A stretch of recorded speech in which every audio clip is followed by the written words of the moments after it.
राधे राधे। श्री राधे राधे श्याम। श्री राधे प्रभु जी।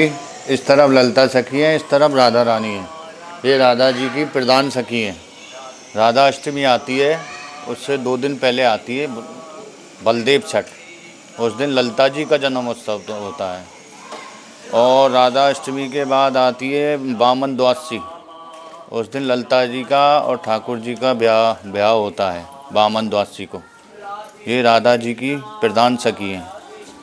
जैसे कोई मनमुटाव हो जाता है तो ललिता सखी ही सॉल्व करती है इनकी। राधा जी का श्रृंगार आदि ये सब ललिता सखी ही करती हैं।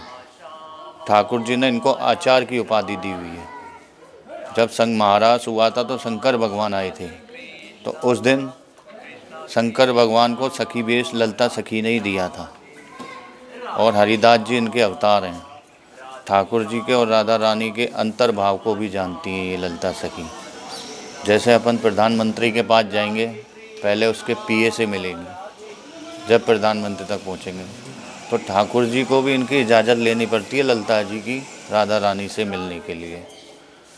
तो राधा अष्टमी से 2 दिन पहले आती है बलदेव छठ। उस दिन ललिता जी का जन्मोत्सव होता है। और ना ये है ऊंचा गांव दाऊजी महाराज के मंदिर। ऊंचा गांव नीचे दाऊ जी का मंदिर है। अटोर इस पर्वत का नाम है अटोर पर्वत, ललताटा। जब भगवान शंकर जी यहाँ गाय चराने आते थे तो ललिता जी अटोर यानी कंकड़ मार के इशारा करती थी अपनी तरफ बुलाने के लिए। ललिता जी सामने सखीगिरी पर्वत है, वहाँ पे ललिता जी के ठाकुर जी के शादी हुआ था। ललिता सखी का और ठाकुर जी का ब्यावला हुआ था। आज भी वहाँ 56 ठाकुर जी के हाथों से 56 कटोरे और फिसलनी शिला है, जहाँ राधा रानी के चुनरी के दाग छपे हुए हैं। वामन द्वादशी को वहाँ शादी होती है। और ये गांव है ऊंचा गांव। यहाँ आज से अकबर कालीन में नारायण भट्ट जी थे जिन्होंने ब्रज को प्रकट किया। तो वो वहाँ से बाल अवस्था में ही भजन में रहते थे। तो भजन कर रहे थे वो गोदावरी नदी के पे। तो एकदम से ठाकुर जी ने उनको दर्शन दिए। बोला, प्रभु तुम ब्रज में जाओ, मेरा ब्रज लुप्त हो गया है। इस ब्रज में जाके तुम दोबारा स्वयं प्रकट करो। तो ये वहाँ से चलने लगे। तो जैसे इनको ठाकुर जी ने एक लाडली जी दिए, जो दाऊजी महाराज के मंदिर में आज भी विराजमान है। इतने छोटे लाडली जी दिए। तो लाडली जी दिए तो वो उनकी उंगली पकड़ के चलते थे। तो वहाँ से चले ना ये, तो लाडली जी चले नारायण भट्ट जी लेकर। तो माँ ठाकुर जी ने कहा कि मैं तुमको गोवर्धन के पास राधा कुंड है, वहाँ मैं तुमको जुगल जोड़ी से दर्शन दूंगा। मदन मोहन जी का मंदिर है वहाँ राधा कुंड में, वहाँ जुगल जोड़ी से दर्शन दूंगा। तो ये वहाँ से दक्षिण भारत से चल के आए गोदावरी से। तो इनको 2.5 वर्ष लग गया गोवर्धन आने में। तो 2.5 वर्ष लग गया। जैसे ही गोवर्धन आए, उस लाडली जी का भोग प्रसाद बना के प्रसाद पवा के पा के जब वहाँ से चले राधा कुंड को, तो राधा कुंड पे बैठे। दोपहर के 1-1:30 बज गए। 1-1:30 बज गए तो वहाँ के पट बंद हो गए।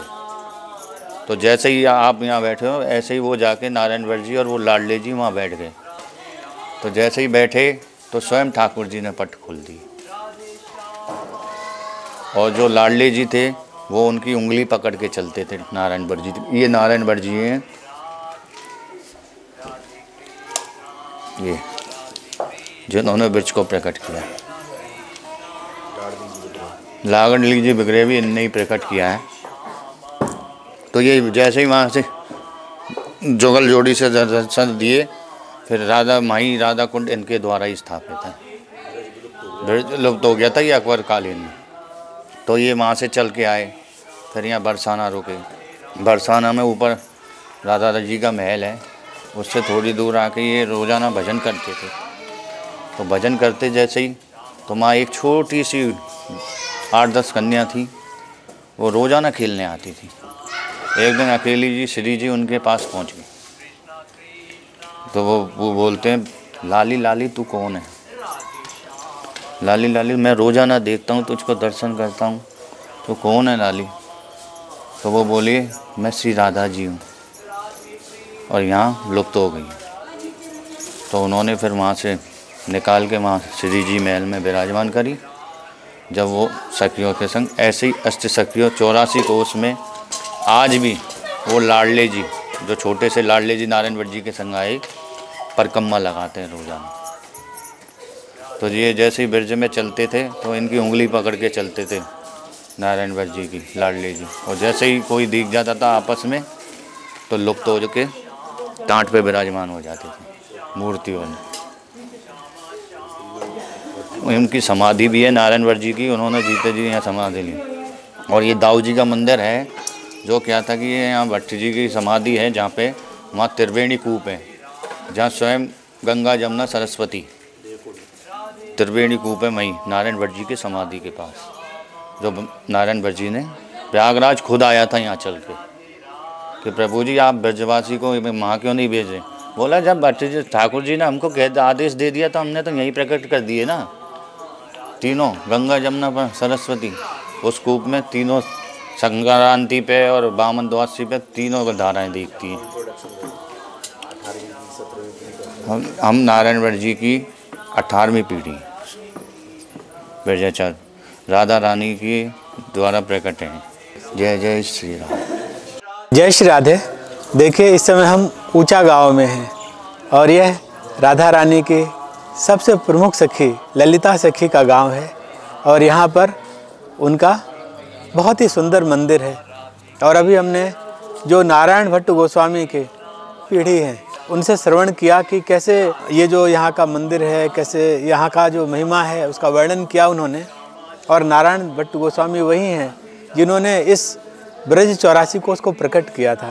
तो जितने भी जो भगवान की लीला स्थलियाँ विलुप्त हो गई थी उन विलुप्त लीला स्थलियों को प्रकट किया। देखिए पहले होता क्या था कि जो मंदिर होता था उस समय जो शासक थे तो वो जो मुस्लिम शासक थे वो उन मंदिरों को तोड़वा देते थे। तो नारायण भट्ट गोस्वामी इतने अद्भुत संत थे, उन्होंने विचार किया कि ये तो पूरा ब्रज जो 84 कोष है वो तो भगवान की लीलाओं से भरा पड़ा है।